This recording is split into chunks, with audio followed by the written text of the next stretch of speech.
ये है new Pacific ocean के बिल्कुल साउथ में, ऑस्ट्रेलिया से करीबन 4000 किमी दूर दुनिया का दूसरा सबसे पीसफुल कंट्री।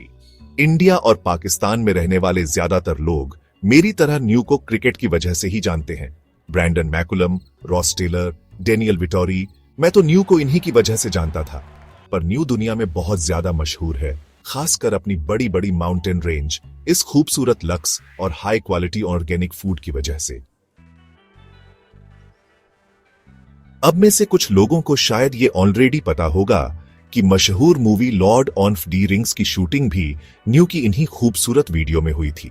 न्यू का मौसम बिल्कुल यूके की तरह है, हॉकी सी गर्मी, लॉन्ग विंटर्स और अच्छी खासी बारिश। मगर इसके बावजूद न्यू की पॉपुलेशन यूके की पॉपुलेशन का 7% भी नहीं। अगर आप न्यू का यह मैप देखें तो आपको नजर आएगा कि करीबन 80% न्यू बिल्कुल खाली है और वहां कोई नहीं रहता।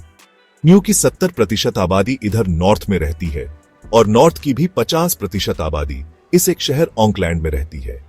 इतना जबरदस्त मौसम, खूबसूरत सीनरी, लो क्राइम रेट और हाई स्टैंडर्ड ऑफ लिविंग के बावजूद 80% न्यू खाली क्यों है? आज जानते हैं इस सवाल का जवाब।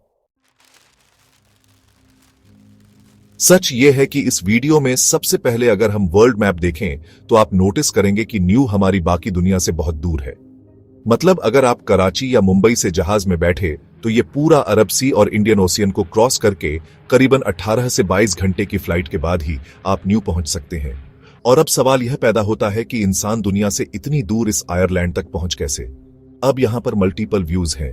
अगर हम न्यू की ऑफिशियल वेबसाइट पर जाएं तो वहां यह लिखा है कि आज से 1000 साल पहले लगभग 1320 से 1350 के बीच मोरी लोगों ने न्यू को डिस्कवर किया। मां पैसिफिक ओशियन के इन सारे आइलैंड्स, जिन्हें पॉलिनेशन आइलैंड्स भी कहा जाता है, इन पर रहने वाले लोगों को कहा जाता था। ऑफिशियल सोर्सेस के मुताबिक मॉरिशस के आसपास अपने ये सारे आइलैंड्स छोड़कर बड़ी बड़ी कश्तियों में बैठे और इधर न्यू पहुंच गए। ये लगभग वही जमाना बनता है जब मंगोल और चेंज खान पूरे एशिया पर अपना कंट्रोल ले रहा था। लेकिन अब सवाल यह पैदा होता है कि ये लोग अपने पुराने आइलैंड्स छोड़कर न्यू आए ही क्यों? इस सवाल का खोज लगाने के लिए जब हमने रिसर्च की तो कुछ आर्टिकल से पता चला कि मोरी के अपने हिस्टोरिकल रिकॉर्ड्स में थोड़ा सा डिफरेंस के मुताबिक न्यूजीलैंड 13वीं सदी में नहीं बल्कि उससे भी 500 साल पहले अराउंड 758 में कूप नाम के एक मोरी ने डिस्कवर किया था। कूप एक फिशरमैन था जो अपने और अपने ड्राइव के लिए मछलियां पकड़ता था। मगर फिर ऐसा होना शुरू हुआ कि जब भी वो दाल लगा था तो उसकी मछलियां उसे एरिया में पे जान वाले ऑक्टोपस खा जाते और इन लोगों के हाथ कुछ भी न लगता। अब क्योंकि इन लोगों का में फूड सोर्स था ही, मछली तो काफी प्रॉब्लम क्रिएट होना शुरू हो गई और उसका हाल ये निकाला गया कि कफे और उसके कुछ साथी समुद्र में जाकर किसी और आयरलैंड की खोज लगाने की कोशिश करेंगे जहां पर खाने पीने की अच्छी खासी सप्लाई हो। इसी खोज में कूप अपने साथ 20 से 25 आदमी लेकर पैसिफिक ओशियन में उतार गया। कुछ दिन के सफर के बाद ही उन्हें बड़े बड़े पहाड़ों वाला एक आयरलैंड नजर आया। यह न्यू था, सी फूड, भेद, बकरियां और फलों से मालामाल आयरलैंड, जिस पर और कोई दूसरा इंसान नहीं था। ये कफे और उसके ट्राइब के लिए परफेक्ट जगह थी। उपन्यास अपने चंद साथियों को वापस पॉलिनेशन आइलैंड्स भेजो ताकि वो बाकियों को इस आयरलैंड की खबर दें और इस तरह न्यू पर मोरी लोग आबाद होना शुरू हुए। 17वीं सदी तक मौरी लोग सुकून से न्यूजीलैंड में रहते रहे और दुनिया से दूर होने की वजह से न उनकी किसी से कोई दुश्मनी थी और ना ही किसी से कोई खतरा। मगर यह सब बहुत जल्द बदलने वाला था। यह वो वक्त था जब वेस्टर्न नेशंस अपनी ताकत को बढ़ाने के लिए पूरी दुनिया में फैल रही थीं। एक्सप्लोरर को भेजा जा रहा था कि वो आयरलैंड, कंट्रीज और कॉन्टिनेंट डिस्कवर करे जिन पर कब्जा करके यूरोपियन कंट्रीज अपनी पावर बढ़ा सके। इसी सिलसिले में एक डच एक्सप्लोरर एबल तस्मान पैसिफिक ओशियन के साउथ में किसी कॉन्टिनेंट की खोज में निकला, क्योंकि उस वक्त यूरोपियंस का ख्याल था कि इस हिस्से में कोई कॉन्टिनेंट जरूर होगा और अगर ऐसा हुआ तो वो यूरोपियन कंट्रीज के लिए बहुत सी अपॉर्चुनिटीज के दरवाजे खोल देगा।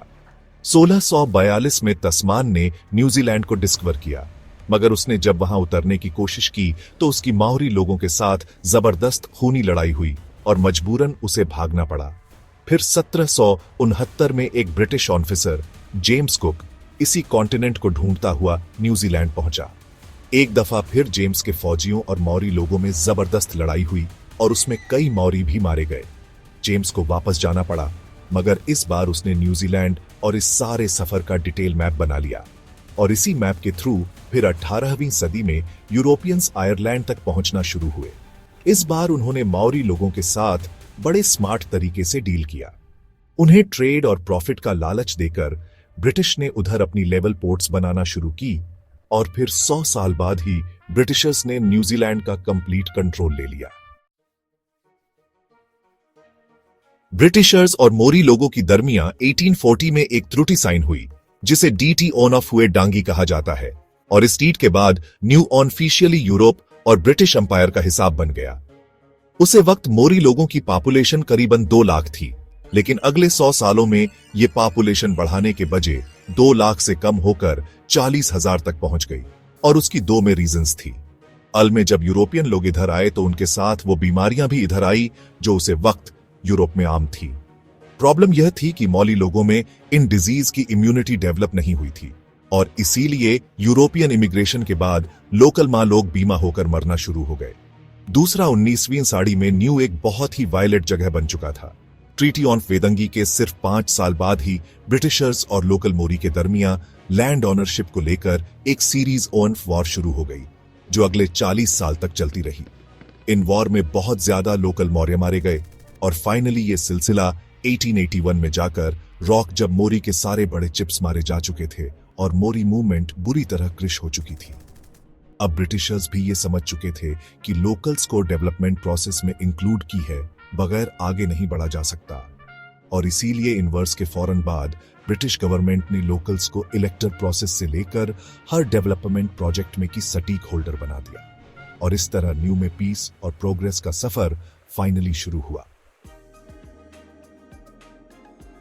लेकिन फिर भी आज, जैसे हमने वीडियो की शुरू में आपको दिखाया था, न्यू का इतना ज्यादा एरिया खाली क्यों है और सारे लोग इधर नॉर्दर्न आयरलैंड में क्यों रहते हैं? अल में न्यू का यह साउदर्न रीजन बिल्कुल खाली इसलिए है क्योंकि इस सारे एरिया पर रहना या कंस्ट्रक्शन करना नर्ली इम्पॉसिबल है। न्यू के साउदर्न पार्ट में हर तरफ माउंटेन रेंजेस हैं। इस सारे एरिया में हर तरफ ऊंचे ऊंचे पहाड़ हैं और जमीन इतनी है कि एवं बेसिक इंफ्रास्ट्रक्चर जैसे रोड वगैरह बट करना भी ऑलमोस्ट इम्पॉसिबल है। पहाड़ों के इस तरफ ये पूर्वी साइड की जमीन बहुत ही खुश और इनफर्टिले है, जिसकी वजह से यहां पर इरिगेशन वगैरह भी नहीं हो सकती। इसीलिए न्यू की मेजॉरिटी पॉपुलेशन इधर नॉर्दर्न आयरलैंड पर रहती है। पॉपुलेशन शॉर्टेज के इस मसाले को हल करने के लिए न्यू गवर्नमेंट ने वर्ल्ड वॉर 2 के बाद इमिग्रेशन पॉलिसी रिलैक्स की। वर्ल्ड वॉर 2 से पहले न्यू में नॉन वाइट लोगों की एंट्री माना थी और इसी वजह से न्यू की पॉपुलेशन 1950 तक स्टैग्नेंट रही और उसके बाद जब यह रिस्ट्रिक्शन खत्म हुई तो एशिया, स्पेशली चीन, फिलीपींस और इंडिया से लोग इधर आकर होना शुरू हुए और न्यू की पॉपुलेशन में फाइनली मैच नीडेड बम आना शुरू हुआ। आज न्यू की पॉपुलेशन का जो मोस्ट 27% इमिग्रांट्स या वह लोग हैं जो न्यू से बाहर पैदा हुए थे। इमिग्रांट्स की मेजॉरिटी इधर ऑकलैंड और उसके आसपास के एरिया में रहते हैं और यही वजह है कि ऑकलैंड आज दुनिया के लिस्ट अफोर्डेबल सिटीज में से एक है, बिकॉज लैंड सप्लाई कम है और हाउसिंग की डिमांड ज्यादा है। इसी प्रॉब्लम को हल करने के लिए न्यू गवर्नमेंट अब लोगों को 8,000 तक की ग्रांट दे रही है ताकि वो ऑकलैंड से 100 किलोमीटर दूर बाय करतों में शिफ्ट हो जाए, ताकि ऑकलैंड की हाउसिंग मार्केट पर प्रेशर कम हो और प्राइसेस नॉर्मलाइज हो। एक बहुत इंटरेस्टिंग चीज ये है कि न्यू की sari agriculture industry animal meet export करने पर चलती है। इधर नॉर्दर्न आयरलैंड में बारिश की वजह से ऐसी लाश ग्रीन जमीन है जिसकी वजह से इधर बेशुमार भेद बकरियां और गेपे जाती हैं। न्यू के पॉपुलेशन लगभग 50 लाख के करीब है, जबकि एक एस्टीमेट के मोब यहां पर भेद बकरियां की पॉपुलेशन ऑलमोस्ट 3 करोड़ है और इसीलिए न्यू दुनिया में सबसे ज्यादा मटन और शिप वूल एक्सपोर्ट करने वाला कंट्री है। न्यू का 95% मीट बाहर एक्सपोर्ट होता है और 2019 में इस एक्सपोर्ट से न्यू ने $46 बिलियन का रेवेन्यू कमाया। न्यू दुनिया की 50वीं बड़ी इकोनॉमी है और इस इकोनॉमिका में source on revenue agriculture export है। 46 बिलियन सिर्फ गोश्त की एक्सपोर्ट्स से कामना एक अनबिलीवेबल चीज है और ये इंडिया, पाकिस्तान और बांग्लादेश के लिए एक मोटिवेशन होनी चाहिए, क्योंकि ये तीनों प्राइमरीली एग्रीकल्चर कंट्रीज हैं। अगर आपको आज की वीडियो अच्छी लगी है तो इसे लाइक और चैनल को सब्सक्राइब जरूर कर दें।